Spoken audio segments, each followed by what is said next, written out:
Hello, good evening, friends. God bless you. I have come across a fascinating thing from book of Daniel, chapter 3.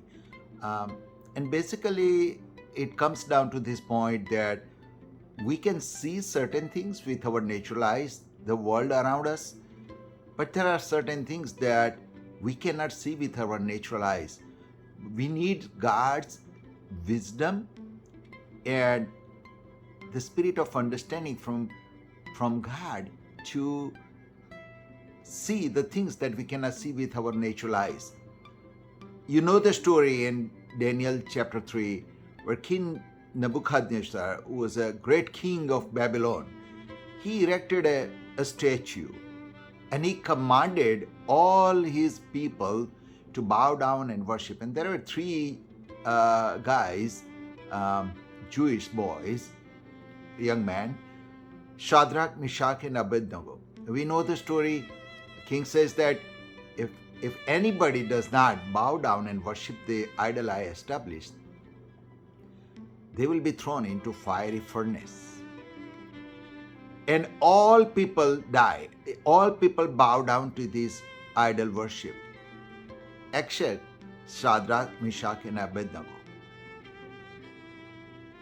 And what it means that there were not only three Jews, or with counting Daniel, 4 Jews in Babylon. There were hundreds and thousands of Jews were brought to captivity in Babylon.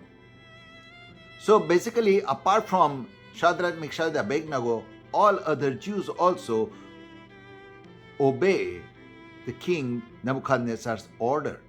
But when king found out that Shadrach, Meshach, and Abednego did not bow down and the idol he erected, he called them and gave them a warning. And he said that, look, I heard that you have not worshipped the God the statue I established. Now, next time, if you worship, that is fine.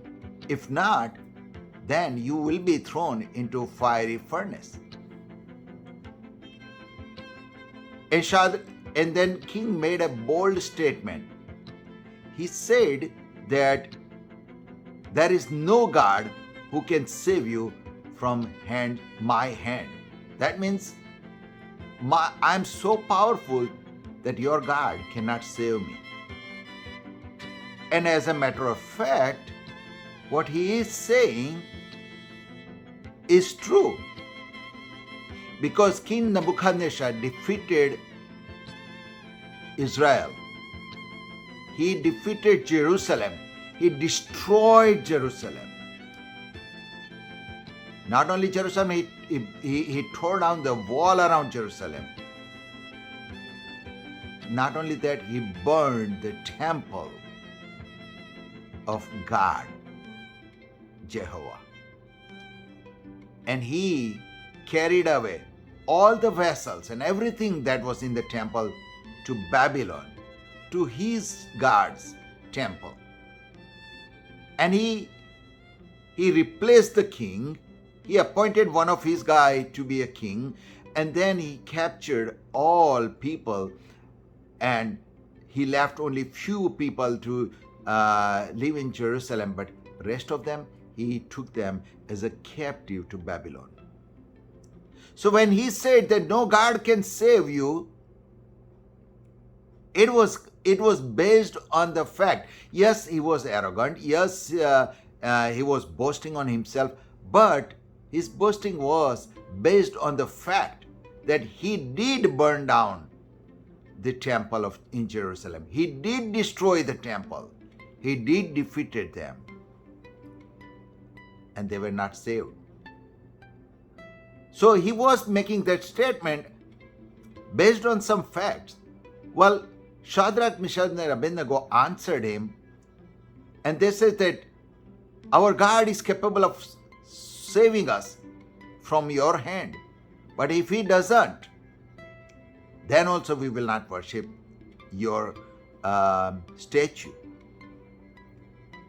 Now, Shadrach, Meshach, and Abednego is making this statement. There is no fact behind it. They cannot say that, okay, God has saved us, because all they have seen is Jerusalem destroyed, the temple is burned, the temple is looted. So they don't have anything that can prove, or the facts they have. But still they were making that statement. Where that audacity came in. How cannot they rely on what their eyes are seeing, but they're relying on what their heart is saying. And to understand this mystery, you need to go back to Daniel 1. In that Daniel 1, it is written that God has given them a wisdom.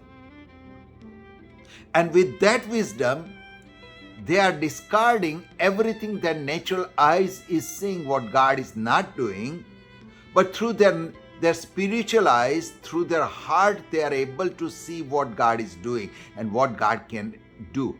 On that day, when King said that you will die or you will be thrown in a fiery furnace, God did not tell them what is going to happen. God did not say that they will be saved. On that day, they absolutely believed that we are going to die in a fiery furnace. They had other options. They could have committed suicide. They could have run away.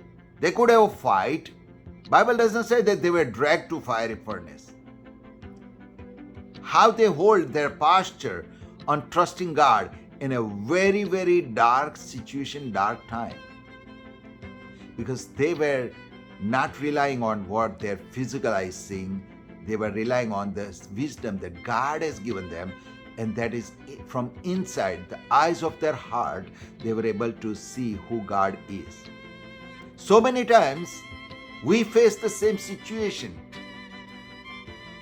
We can see with our eyes that we are sick.